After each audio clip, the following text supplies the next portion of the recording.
All right, so Their Verbo vacation home. They didn't know about this view. we are going to talk about producing electricity today. Okay. And what we are going to do is produce electricity. Which chapter is this one? Chapter 11. We're going to produce electricity using moving water. Okay. So let me. So the idea is as follows.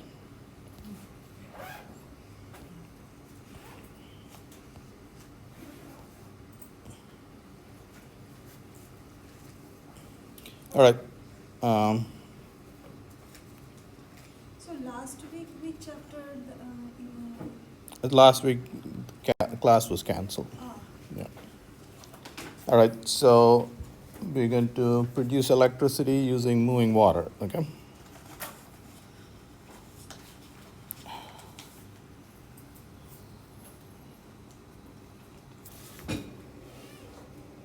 What's going on?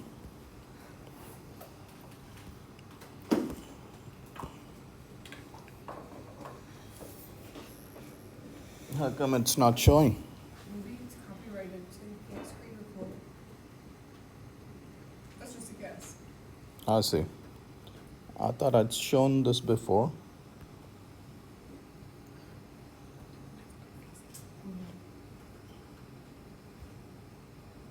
So you can see it there. Okay. Well, anyway, the idea is you have this wire, you just have to turn between these magnets to produce electricity. And so we've been learning about various ways to turn that wire. Today we're going to use moving water. What the water does is it turns the water flowing through these fins will turn this turbine, and the turbine is turning that piece of wire. Okay, so that's the idea. So that's how we're going to produce electricity. Okay. So we are going to learn about dams. Okay. All right. So hydroelectricity is what we're going to learn about. Okay. And just to give you guys a big picture, you saw that in about 25 years, by 2050, the world can be run on renewable energy sources, wind. So according to somebody, wind can provide 40% of your energy, solar can provide about 55%, and hydroelectricity will be a small portion, about 4%. Okay? So that's what we're talking about. Okay. So, but this is in 25 years, anyhow. Today, about 10% of the world's electricity comes from hydroelectricity. 500 years from now, in my opinion, we'll have taken down all our dams. Okay, so dams are not. Dams are a great green source of electricity. Hi, good morning. There are donuts here if you guys care for some. Erica. All right, so. All right. I'm gonna go for a donut too. I'm glad I'm not the only one going up there because I don't want to. Well, these ladies do. Yeah. Okay, that makes me feel better. All right. Well, there's a first time for everything. Do you want to split a donut? No. You got No? it. Yeah, Okay. you're eating for 2 people. I don't know. I'll keep it. Mm. You go first. You go first. I came by for a sandwich and you weren't there the other day. Yeah, Yeah. they haven't been scheduling me. I got 11 hours this week. Yeah, the sandwich wasn't as good. I believe that. Yeah. Do you know who made it? No, I'm not going to tell on it. Oh, you should. I'm just going to wait for you to come there next time. All right, so I believe in 500 years we'll have removed all our dams. Okay, but anyway, so that's the big picture. Okay, currently today about 10% of the electricity comes from hydroelectricity. Norway, for instance, has good geography, and they get almost all their energy from hydroelectricity. Yeah. You want to learn this? Do you guys remember what is one of the biggest barriers for renewable energy? Batteries, cheap batteries. Okay. So in a couple of chapters, you'll learn that you can use water storage at a high location as batteries. Okay. So we'll talk about that. All right. All right. So here are various dams, designs of dams, roughly. Okay. So dams are built for flood control, hydropower, water supply, irrigation, navigation, fishing, and recreation. Okay, so I mean, most of our interest is hydropower and irrigation, okay, and flood control as well. Okay, now here's the idea. So here's a dam. What you have is water stored back there, and the water pushes on the dam. And you have to transfer that force to some other place. Okay? Okay, so this design, this push of the water is transferred to the ground like that. Again, this design also, okay, the push of the water is transferred to the ground. Okay, a dam like this is built in canyons with rock walls. Okay, so the push of the water is transferred to the walls of the canyon, most of the force. Okay, and some of the force is transferred to the ground. But so this, the Arch Dam, the Hoover Dam is like this, the Glen Canyon Dam is like that, and I don't know if you've seen any of those dams. Okay. Okay, anyway, you have to transfer the force of the water to some other location. Okay, here, the force of the water, part of it is transferred to the ground, and the other part is also transferred to the ground horizontally like that. Okay. All right, so anyway, these are various designs of dams, and I urge you guys to read that stuff. Okay. So what is our interest today? How do you produce hydropower today? Okay. What is a gigawatt? I'm sorry? Very good, a Hoover Dam. Hey, you deserve another donut. Maybe later. So in the world today, there are 1,300 Hoover Dams. Okay? If you were running the planet on all renewables, how many Hoover Dams do you need? 12,000. Okay? So 10% of the electricity is already coming from hydroelectricity. Okay? Canada, hydropower is a major component. In some countries, Canada gets 61% of their, and Norway gets essentially 100% of their energy from hydropower.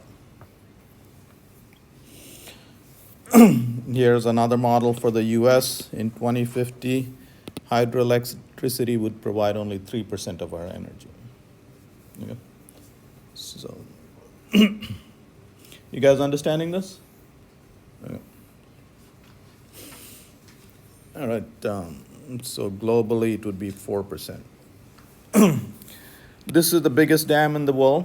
This is called the Three Gorges Dam, and it's in China, and it's got a capacity of 22 gigawatts. So that's a Hoover Dam, 22 Hoover Dams. Okay.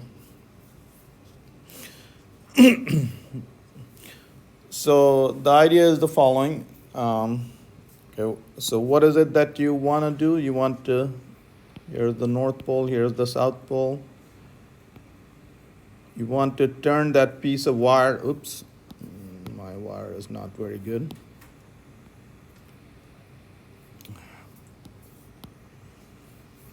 Here's the North Pole, South Pole of a magnet. This is the magnetic field. And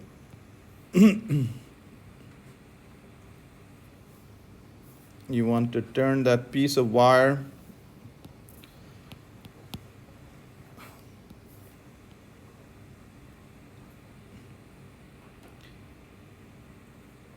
As you can tell, my drawing skills are not very good. All right. So you're going to try and turn that piece of wire. And what we're going to do is the following. Okay, so here's a high head dam. This is called the head. This is the generator. The generator is where the wire is sitting, which you're going to turn. In a high head dam, so the water essentially falls from a height to that height. The head is the height from the top of the water to the level of the generator. So in this model, what has essentially happened is the water has fallen from there to there. Okay? And whenever you drop something, the higher the location you drop it from, the faster it's moving. So by the time it comes to the generator, it's moving fast. And the faster the water is flowing, the faster you can turn the wire. Okay? So these are called high head dams. And then there are some locations where the water is naturally flowing. So this is not water falling from a high location. Well, it did come from a higher location. This is water already flowing, and you're using this flowing water to turn that piece of wire. What's the problem with this guy? Low output, and generally this is seasonal, and this is very variable. Okay, so you're not going to get a steady source of current all throughout the year. Okay, so these are called run-of-the-river dams. Okay? This is a high head dam. Okay? So that's the idea. All right, so this is again, like I said, so energy associated with water running downhill can be harnessed by turbines in two ways. So potential energy associated with water confined behind a dam, these are high head dams. So when water is falling from a high location, what you're doing is you're converting potential energy of the water to kinetic energy, which is being turned into electricity. And if you have a flowing river, fast flowing river, you're just converting the kinetic energy of the dam to electricity. Kinetic energy of the water to electricity. Okay, so those are just two terms. Okay, again, the head is from this height to the level of the generator. Okay. This is called the penstock.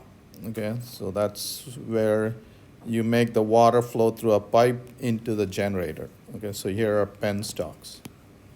Okay, so there's the dam wall. There's the generating. The generators are located inside that building. Okay. So here's just some operational details. Penstocks, when used in polluted water systems, need to be maintained by hot water washing, manual cleaning, and anti-fouling coatings and desiccation. So I believe people actually go in there. You shut off the water, people actually go in there and clean the pipes. Okay.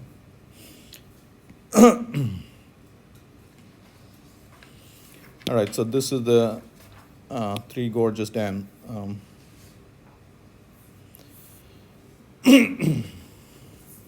So run-of-the-river systems use kinetic energy of the flowing water to generate electricity. So you're using flowing water to turn that piece of wire. Yeah. These types of hydroelectric plants with little or no water storage are subject to seasonal river flows. Okay.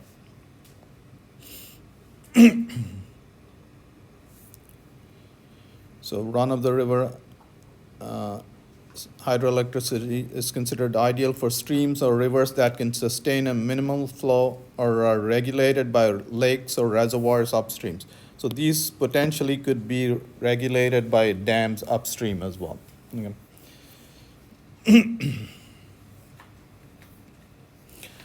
All right, so generally these kinds of facilities are small, but here's an example of a large facility. And this is the Chief Joseph facility in Washington State. And it has a capacity of 2.6 gigawatts. So this is equal to 2.6 gigawatts. Okay. So this is roughly, 2.5 times as big as the Hoover Dam. Okay. So a dam may be constructed across the entire width of the river in order to make use of the energy of the flowing water. Sometimes you do the following. So here's a run of the river system. You divert some of the water, pass it through the generating station, and most of the water is flowing this way. Okay, so here's a, and I guess all these things are dictated by the conditions available. Okay.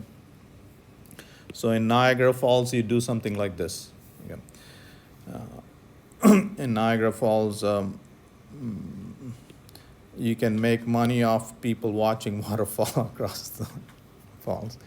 And so the idea is to maximize your revenue any which way you can.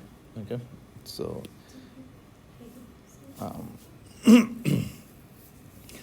okay, so low head dams are systems that are intermediate between high head and run of the river dams. Okay, so low head systems refer to where the head is typically 20 meters. 20 meters is roughly the height of this building. Okay, so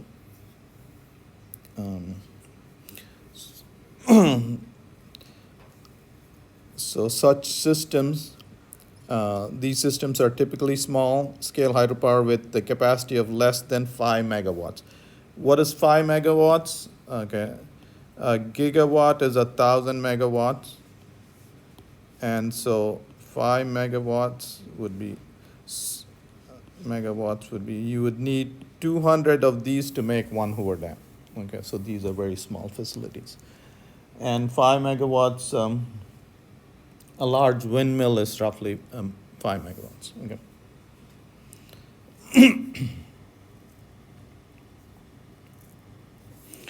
Okay, in the US,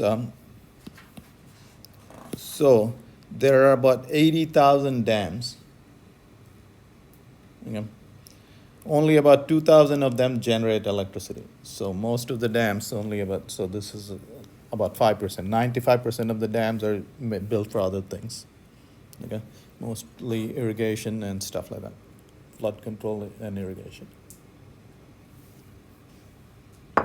So in the US, so this is, you can see the amount of electricity generated is roughly been steady for the last 50 years. Why is that? It's reliable. I'm sorry? It's reliable. You know what it does. Yeah, but why is it means, okay. Well, we built out dams in all the good locations. Okay, wherever you can produce electricity, we built them up. Okay. So this is not really a growth area. Okay. Production of electricity from hydro facilities is very inexpensive. Okay. Hydroelectricity is cheap. This is a well-known technology, and all right. So this is the only equation you'll see. Okay, so again, this is a high head facility. Okay, so water is falling from there, and the speed at which this water comes out is essentially the same speed if I drop this keychain. If I drop it from that height, the speed at which the keychain is going there, that's the speed at which the water is going. Okay. So the energy of the water is a potential energy, which is the mass of the water, acceleration due to gravity, and the height from which it drops. Again, you don't have to remember this. I'm just going to point out one thing. The power is energy per unit time. That's power. Okay. Mass per unit time. So this is how much water is flowing through there, divided by how long it took to flow through there. The mass is, okay, so, and this can be written as the density of water times the flow rate. Okay, so here's what I want you to know. Notice, okay, so the power generated, so Hoover Dam is 1 gigawatts, right? So this number, Hoover Dam 1 gigawatt, is related to the flow rate and from how high the water falls. The greater the power you want a greater flow rate, or you want it to fall from a higher spot. Okay? So that's the power. So again, for the run of the river system where water is flowing, okay, where you're harnessing the speed of the water already, okay, the power is again 1/2 rho times the flow rate. The flow rate is the rate at which water is flowing through the generators times the speed square. Okay, and this speed is, well, I mean, if this doesn't fall from too high, the speed is generally already the speed of the water flowing in the river. Okay. Okay, again, power is related to the flow rate. Okay.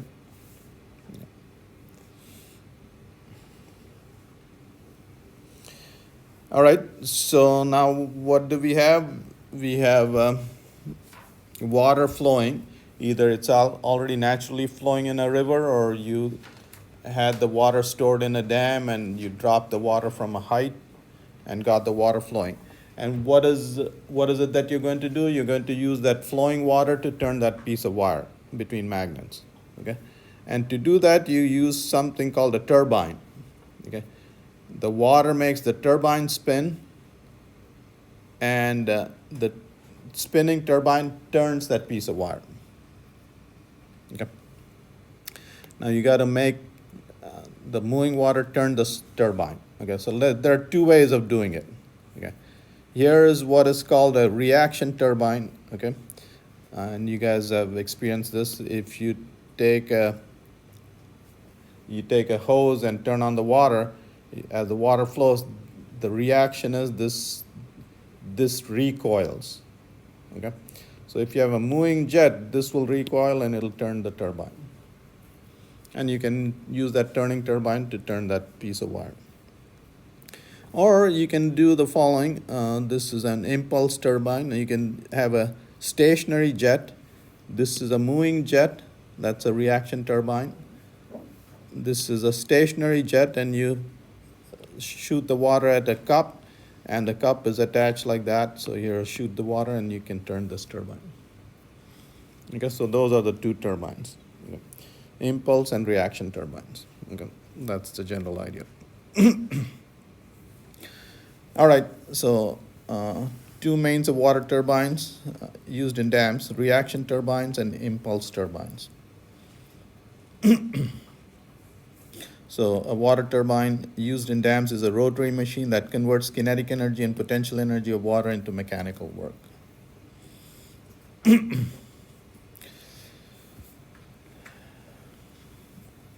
Okay.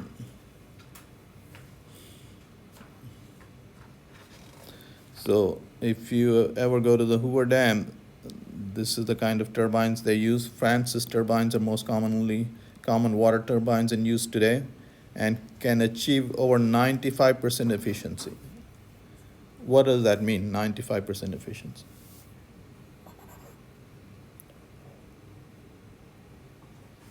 You're able to use 95% of the energy, Of what? the water. Yep. So what is it this you're trying to do? You're trying to convert the energy of the flowing water into the rotational energy of this turbine, right?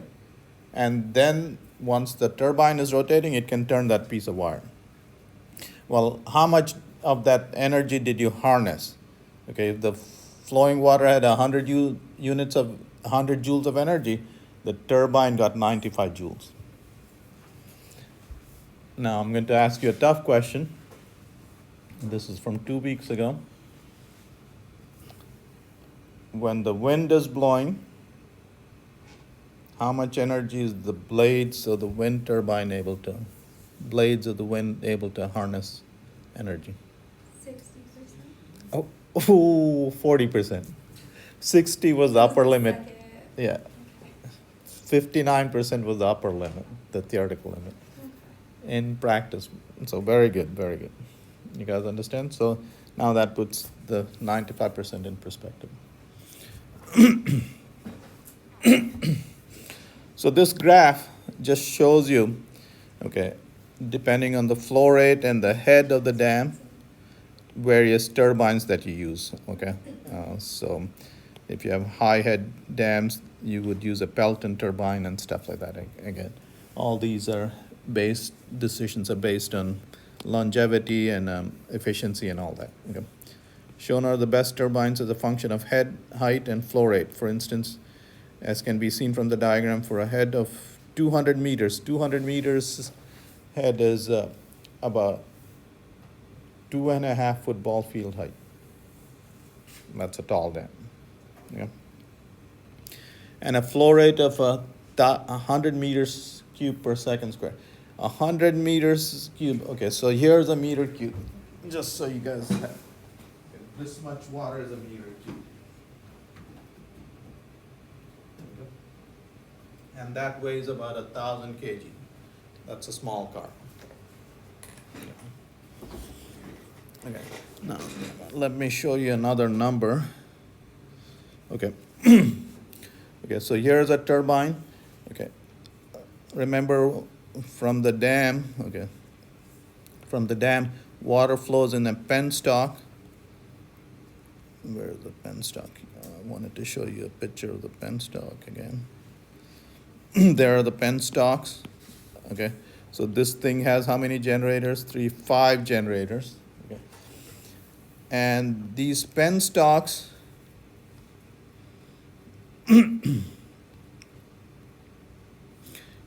the diameters can be between 1 meter and 10 meters. 1 meter is this big, so the penstock can be this big, or roughly almost from the wall to the computer. Imagine a pipe that big. Yeah. That's a lot of water flowing. Yeah. Yeah, and also you have enough water stored that you won't run out either. Okay, so imagine this room being the pipe and there's water gushing out like that. And it's gushing out fast. Now here's the problem. This water will have sand, pebbles in them and all that. And it hits the blade. That's an expensive piece of equipment on the turbine. Okay. So, and in Hoover Dam, if you go to the Hoover Dam, they have these turbines out there on display. These have been damaged by the sand and stuff like that. You don't think they have like sifters or anything before the water goes through? I would imagine part of that is that would slow down the water. I say, if you've seen pictures of the dam, they have the input towers. Those actually sit above the bottom of the reservoir, so everything settles below it, and they're siphoning from above that. Okay. Good. So this diagram tells you which kind of turbine is best for what situation. Okay, so a low flow rate and a high head is Pelton turbines. Okay.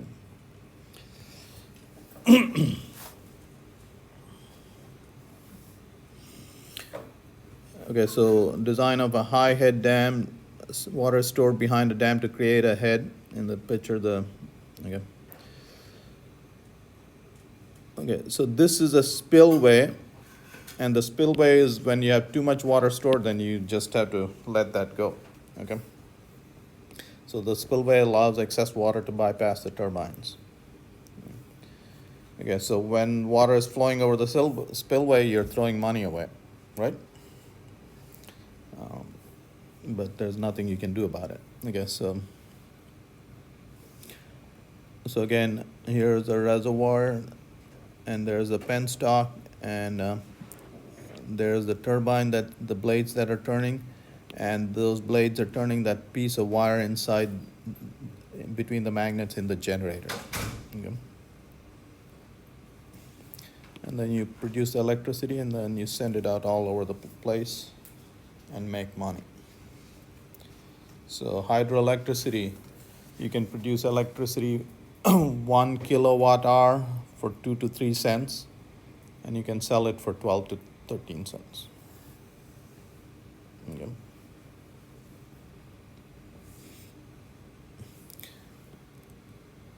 The high head system, the Grand Coulee Dam in Washington State, the dam is 1,500 a mile wide, 1,600 meters wide in length. So that is a mile in length, and has a height of 170 meters. 170 meters is 2 football field height. Yeah. Here's an amazing number. The volume of concrete in the dam is enough to construct a road 2.5 meter wide. 2.5 meter is roughly the width of this table. 10 inches thick. Okay, so there's enough concrete here to make a road this wide, 10 inches thick around the earth at the equator. There's a lot of cement that's gone in there. I would imagine to build a dam like this would take maybe 10, 15 years, or maybe longer. Okay. We saw that, a decent size windmill is 5 megawatts. You can put up a windmill in 2 to 3 months. Put 200 of these and you have a Hoover Dam. You can build these things just like that. Okay. So,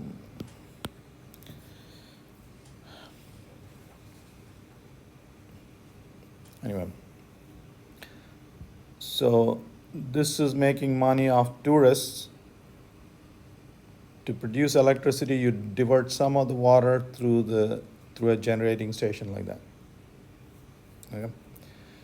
And if you make more money this way, you do that. You need electricity.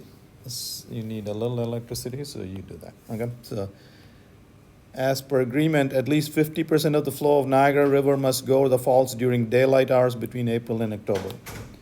Okay, at least half the water needs to go over there because you make a bunch of money. At other times, a minimum of 25% of the river must flow overnight. So at night, you produce a bunch of electricity. So Niagara's hydroelectric stations are an interesting example of management of significant energy resource in a way that optimizes its economic benefits.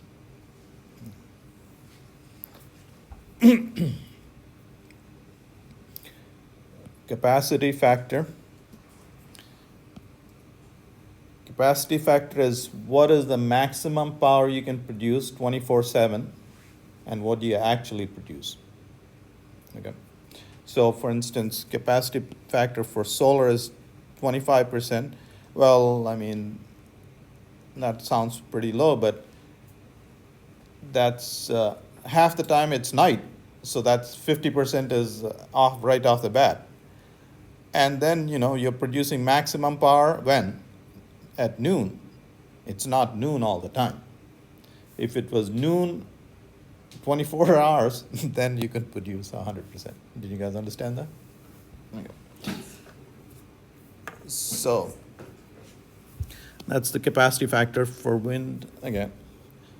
Now, if you think of it in financial terms, let's say I invested $5 billion, and here's my $5 billion working only 25% of the time. Here's my $5 billion working 35% of the time. Okay.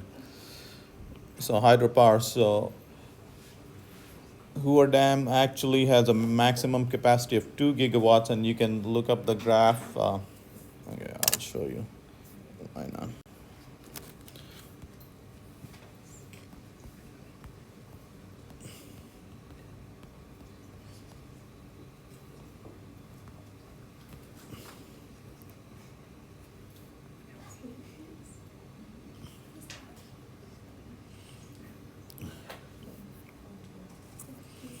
All right, so this would be, see, this is in megawatts, that's 2 gigawatts. So that's, if Hoover Dam was running at full capacity, it could produce 2 gigawatts of power, okay? and this is what it's actually producing. So roughly 1,001 gigawatt. Okay. So the capacity factor is roughly 50% for Hoover Dam. Okay. All right. So the highest capacity factor is nuclear power, 95%.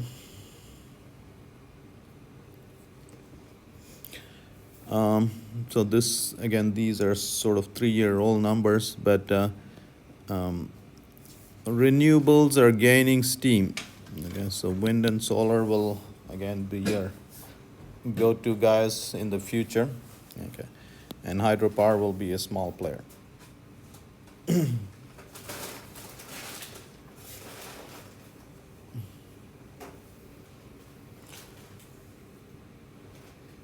Okay, so here is hydropower green power, green energy source. Yes. Okay, what does that mean? What does it mean when you say it's a green energy source? Renewable. It's Environmental. yeah, renewable, and it doesn't dump CO2 in the atmosphere. But we want to learn some. I mean, so if you compare its environmental consequences to coal, that's negligible. But it still has environmental consequences. Okay, so let's look at that. Okay, will I take a dam over a coal power plant? Every time, right? Would I take a dam or a solar farm? The dam. Solar farm. Yep. So that's what we're going to do. Will I take a dam? Will I take a solar farm or a dam? 100 times, every time. Doesn't the solar farm produce like less though? Would well, you put more solar panels. You can.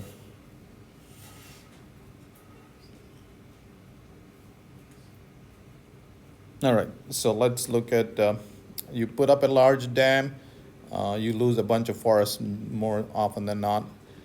Methane production from dead trees, again. Loss of wildlife habitat, adverse effect on fish migration, loss of potential agricultural land. Adverse effect of transport of fertile material downstream for agriculture.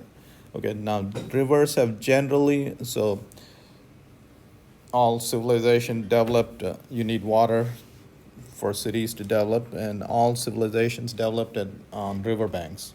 Okay, most civilizations developed. And that's because rivers transported fertile soil. And if you build a dam, and downstream the fertility of land is lost. Okay. This is not that big. Potential for dam failure is always there. Okay, so the above consequences are less significant for low head and run-of-the-river facilities. Okay. A dam results in the flooding of a large area. The Three Gorges Dam project displaced about 1 million people and inundated centuries-old national treasures. Also of concern is the potential for health problems arising from trapping of pollutants produced by cities upstreams. So you build a dam here, all the cities here have dumped pollutants, and all this pollutants get trapped behind the dam, and so that'll cause problems. Stagnant and slow-moving waters because of dams can also cause problems. Okay, so this is the Mediterranean Sea, and where's the Aswan? There's the Aswan Dam. There's the Red Sea. Okay, so here's an effect. So they built the dam, and now nutrients don't flow into the sea as well, and so fishing in this part of the Mediterranean Sea dropped because nutrients were not flowing as much, and fishing dropped. Okay. After the construction of the Aswan Dam in Egypt, fishing in the eastern Mediterranean declined. Okay. Also, here's another problems. Snails that breed in the mud of Aswan Dam carry a parasite and have infected millions of people with schistosomiasis, debilitating disease. Yeah. Here's a dam failure. Okay. All right, so again, what we talked about is uh, dams, I mean, producing electricity using moving water. Okay, so again, where do we stand on dams? Okay, so let me tell you my bias. Again, I've said this before, 500 years from now, we'll have removed all our dams because we don't need them. Okay, our electricity will be coming from other less impactful sources like wind and solar. Okay, will I take a dam over a coal power plant? Yes. Will I take a solar over a dam? I'll take solar. Yep. Yep. And but it's not going to play a huge role in our future. Maybe 5% in 25 years. Okay. All right, guys, that's it for today.